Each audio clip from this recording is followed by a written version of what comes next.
Bismillahirrahmanirrahim. Sahih Muslim. Birinci kısım, birinci bab. En işençilik, e'timatlık kişilerden hadis sözleşinin vacipliği. Yalğancı kazzaplarını ve ularının hadislerini terk etişinin vacipliği. Resulullah'a yalğan sözleşten qattiq hazar qilish doğrusudur.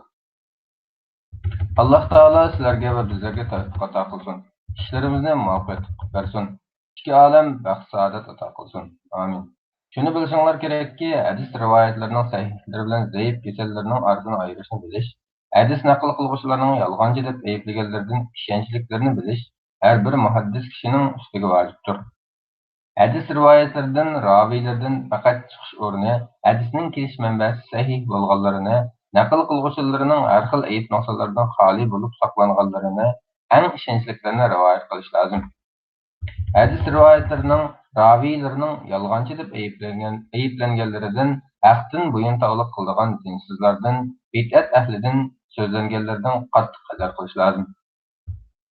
So'zimizning dalili: ey mo'minlar, agar sizlarga biror fosiq odam biror xabar ilib kelsa, ishning haqiqatini bilmasdan biror qavmni ranjitib qo'yib, qilmishinglarga pushaymon qilib qolmasliklaring uchun bu xabarni aniqlab ko'ringlar.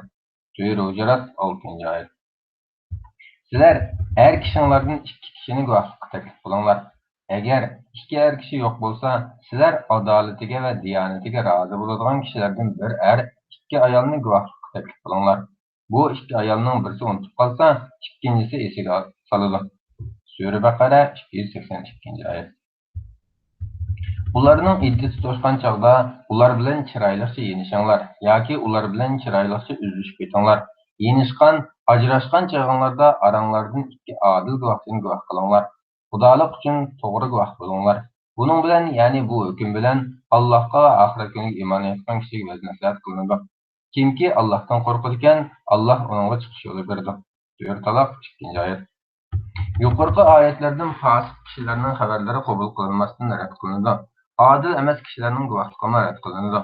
Gerçi xabarning ma'nosi guvohlikning ma'nosidan ba'zi bir yo'llarda farqlansimi, bu ikkisi eng cho'ng ma'nolarda birlasha oladi.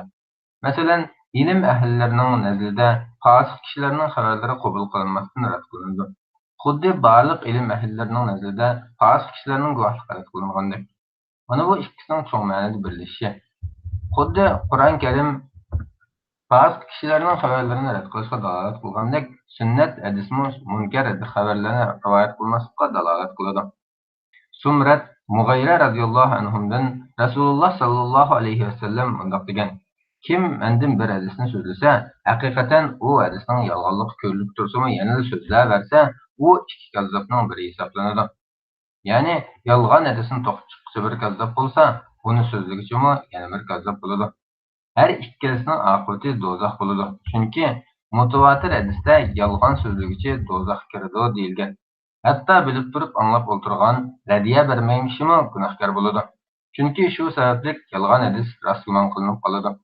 Boshqalar ishonib qoladi. Yolg'on hadis so'zligichining yolg'on hadisini so'zligichi imomning orqasida namoz o'qish durust emas.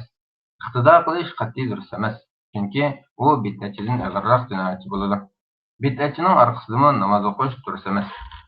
Yuqorqi hadisni Ahmad, Muslim, Ibn Majah rivoyat qilgan. Sahih.